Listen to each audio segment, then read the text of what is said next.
strategis ini kami ada beberapa pemikiran, gagasan, dan pertanyaan. Yang paling penting adalah karena ini instansi strategis, sebelum buat apa-apa pikirkan dari hulu sampai hilir dulu. Jangan sepotong-sepotong. Akibatnya sampai dengan hari ini kita di lingkaran setan saja. Pariwisata hasil tidak terlalu jelas, lingkungan hidup juga uang puluhan miliar keluar, kita pungutan non air, orang beli air tinggi terus, tidak ada hasil. Karena berpikirnya itu sepotong-sepotong. Gitu. Kita membutuhkan pemimpin-pemimpin yang bukan saja sekedar organisatoris, tapi juga ahli strategi. Ini rezim pendek sekali. Orang yang harus siap berlari bersama pemimpin tertinggi di kabupaten. Itu yang pertama. Yang kedua tentang lingkungan hidup. Lingkungan hidup ini, yang paling pertama penting itu dia punya sumber daya manusianya, bukan soal alamnya. Itu menurut pemikiran kami. Strategi politik anggaran apapun dibuat sebaik mungkin, tetapi kalau sumber daya manusianya itu tidak mendapat porsi yang cukup, hasilnya akan nol, omong kosong. Jadi itu teko-teko, terutama teko-teko yang direkrut untuk membantu sebagai tenaga kebersihan, kesejahteraan mereka, kenyamanan mereka, itu yang paling penting menurut kami. Porsikan anggaran, mainkan politik anggaran yang benar untuk itu. Mereka perlu hidup sejahtera, mereka adalah garda terdepan yang paling berisiko menghadapi masalah. Ketemu logam berat, mereka pakai tangan kosong, tidak ada sarung tangan, tidak ada pelindung. Suruh mereka urus sampah, hasilnya tidak ada nanti. Kita hanya mau bunuh orang.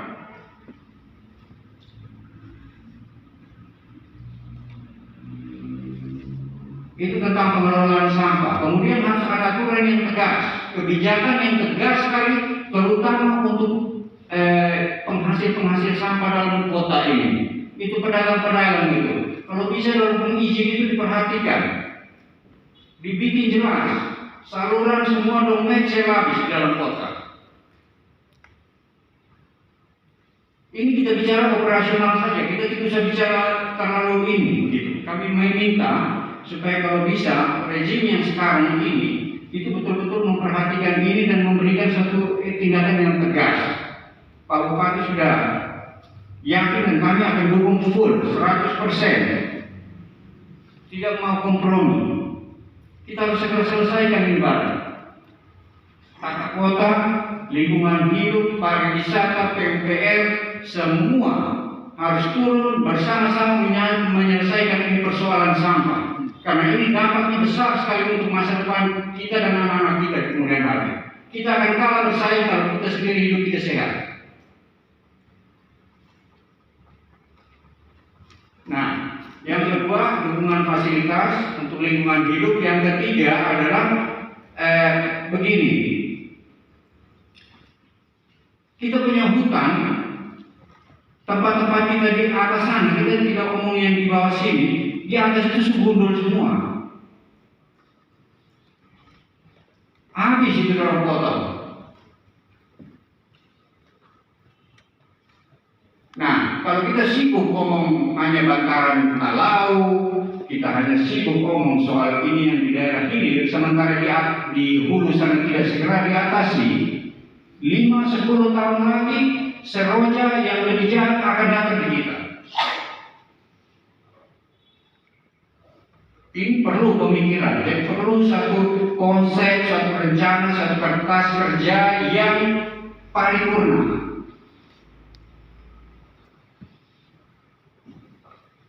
Kita prihatin sekali karena selama beberapa rezim ini lingkungan hidup ini porsi anggarannya kecil sekali. dianggap tidak penting. Padahal dia yang menentukan kita akan sukses atau tidak, ini daerah akan sukses atau tidak ada di situ. Alam ini yang menentukan kita bisa besar atau kita tetap berdiri.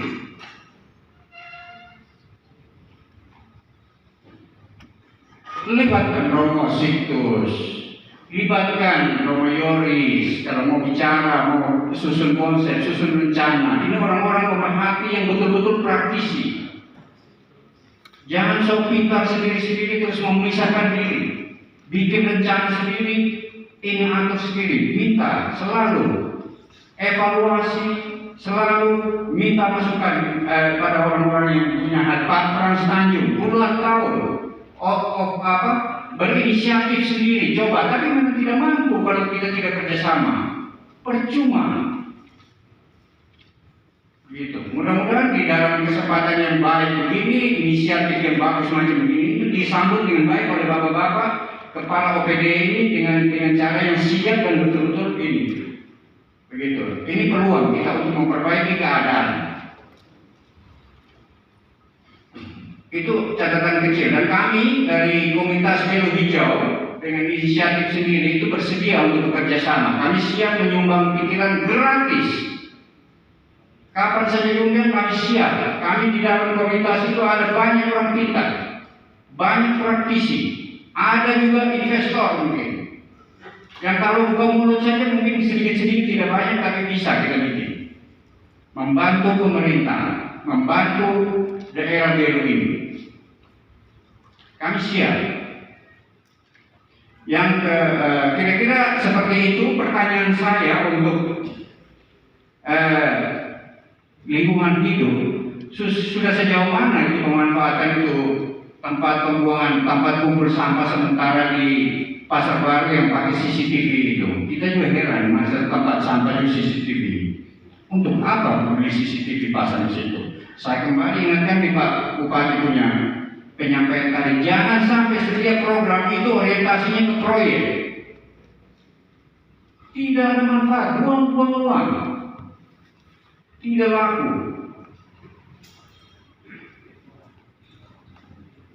Begitu. Kemudian kita lompat di Dinas Pariwisata. Ini juga sama saja. Ada kegiatan, tetapi kegiatan-kegiatan yang sifatnya rutin, normatif, potensi alam diintervensi dengan modernisasi, dengan pendekatan modernisasi. Kita mau seperti di Jawa, tidak. Belu ini unik. Orang pergi ke Pulau Fair itu karena orang mau lihat dia punya eksotismenya, bukan mau lihat gedung bagus. Orang kalau mau lihat gedung bagus tempat tidur enak dia datang di kota.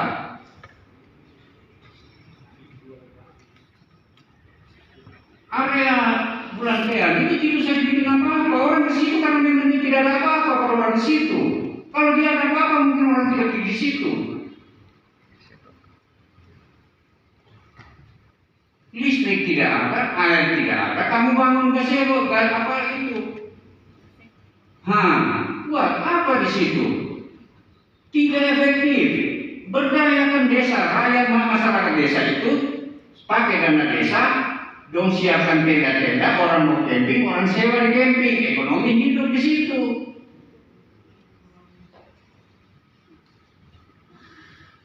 Siapkan uang, biar itu kuda liar orang 1-2 ekor untuk orang naik, supaya orang jaga-jaga rumput sembarang, buang sampah sembarang itu area. Kalau kamu bangun itu tempat tidur di situ, orang bukan hanya kincing, orang sampah lain-lain pun buang di situ, kamu kepala sakit. Boleh intervensi, modernisasi di sekitar rest area di bawah. Satu tempat terpadu di bawah, di atas itu biarkan saja dia kosong. Orang pergi karena memang dia kosong di situ, tempat hantu, orang mau ketemu hantu di situ. Begitu. Jadi jangan merusak itu. Itu Tuhan sudah kasih, itu Tuhan lebih tahu dari kita. Kecuali spot-spot wisata buatan manusia, macam patung besar itu kalau kamu mau bikin orang apa flying fox atau apa silakan, itu buatan manusia, turun di gurita sana sini. Itu baru benar. Yang kedua, tentang pelanggaran dan lain sebagainya, tentang ada 3 rekomendasi tadi, ada medical apa tourism, religious tourism, apa tourism yang satu lagi begini. Kami dulu juga sudah konsepkan, sudah rencanakan, terutama untuk wisata religi ini ada napaktilas misi Katolik di Timor. Tapi salah diterjemahkan jadi patung besar 36 meter. Kita rencana dari apa? Pupu, orang datang, kita akan buat Lahurus, Nualai. Napaktilas, tidak perlu omong infrastruktur besar-besar. Bikin itu sebagai rute adventure. Nanti akan melewati daerah-daerah sebagai tonggak. Di situ orang di Lahurus, orang bisa jual tomat atau beli tomat. Jadi Fulan-Fulan itu nanti orang bisa religius habis, orang bisa tidur di situ, istirahat di Fulan-Fulan situ, bisa mandi-mandi di Mahalek sana. Kita di sini ada komunitas gym, manfaat itu. Ada komunitas motor, orang datang naik motor pergi, motor trail, bisa manfaatkan gym rusak kita yang tidak perlu ada surat izin segala macam itu pakai untuk ini kan. Harus berpikir inovatif, jangan berpikir standar-standar lagi. Kita sudah di zaman 4.0 ini. Ini kritik yang harus diinikan. Karena kadang-kadang ya tergantung sih, terakhir di pemimpin tertinggi yang buat kebijakan. Tetapi ya itulah, kita harus terakhir efektif, efisien, dan betul-betul mempunyai nilai manfaat. Selama ini kita punya konsep politik anggarannya itu lebih fokus kepada outputnya.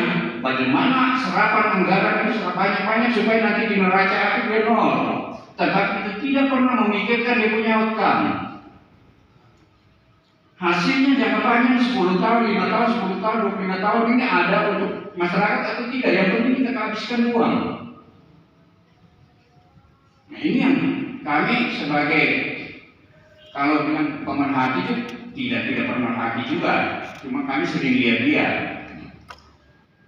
Jadi saya lebih kepada itu, bapak-bapak dari Dinas Pariwisata, coba lakukan satu inisiatif mendukung pemerintahan rezim yang sekarang itu untuk tidak usah pikir itu penghargaan itu tidak penting, kecuali dia ada nilainya. Satu penghargaan, satu lembar kertas 40 miliar, bolehlah kita berjuang. Tapi kalau sekarang ini di Sumber Timur dia bisa cetak, kalau tidak ada nilainya.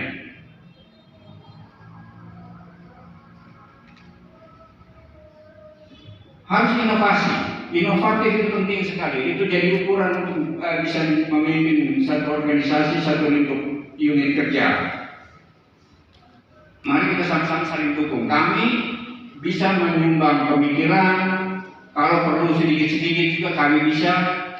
Ini atas izin dari pemerintah seperti yang ditekankan Pak Bupati tadi, bahwa apapun kegiatan, apapun aktivitas di kabupaten tercinta ini harus ada sepengetahuan tuan rumahnya. Tidak boleh bikin secara liar, tidak boleh bikin sembarang sendiri-sendiri.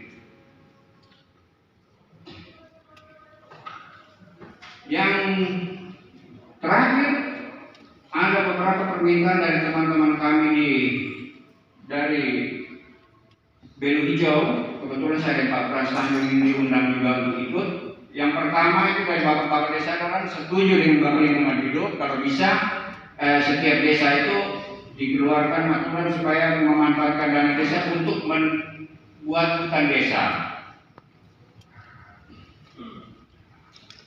Kita mulai dulu dan kami akan siap membantu. Kalau butuh bibit atau apa, kami akan kita bisa berkolaborasi dengan pemerintah. Yang kedua, kami minta kalau bisa pemerintah Kabupaten Belu itu secara tegas bikin kebijakan setiap pembangunan konstruksi di Kabupaten Belu tidak boleh lagi pakai kayu. Dia punya pendukung pekerjaannya itu. Kalau tidak kayu muda dan rata bangkot, habis untuk bikin tombak apa? Ganti dengan scaffolding. Untuk atap kita mulai dengan rangka baja ringan. Jangan lagi pakai kayu-kayu muda. Habis kita punya ini. Kalau bisa ada peraturan yang tegas tentang itu. Kemudian setiap pemenang tender ataupun yang penerima pekerjaan dari lingkup pemerintah wajib tanam pohon di sekitar di tempat proyek-proyek itu sebagai syarat untuk menerima FHO. Sebelum dia jaminan pelaksanaan kalau bisa itu supaya hijau-hijau kembali di Belu. Tumbuhan harus sehat, dia harus tanam yang usianya 1 tahunan supaya akarnya tumbuhannya itu sudah bisa mandiri tanpa perlu dirawat, diperhatikan. Semua tergantung dengan besar kecil pelafon anggaran yang dia ini kerjakan. Ini perlu satu tindakan yang tegas. Yang ketiga, kalau bisa dilakukan moratorium penebangan kayu atau perburuan hewan liar. Kita merantai makanan kacau balau. Saya mengibar hobi tembak rusa terus. Dia main lain. Tidak bisa kau bikin habis ini rusa hewan-hewan. Akhirnya rusa sebagai media alami untuk tumbuhan hutan orang ini habis. Harap manusia kapan? Orang tunggu gaji baru mau kerja. Ada tidak ada SPPD belum tidak jalan. Mau harap siapa? Kalau bisa ada moratorium yang tegas. Ini Jawa orang datang jual senapan angin banyak-banyak di sini kita biarkan. Burung dong mati semua. Kakatua ini burung dahak orang sekarang tidak ada lagi. Ini hal-hal yang mungkin terlewatkan remeh-temeh, tapi dampaknya besar sekali untuk kita punya masa depan anak cucu kita. Kita tidak bisa mewariskan apa-apa lagi. Nanti orang hanya dengar cerita saja. Yang mungkin Saya kira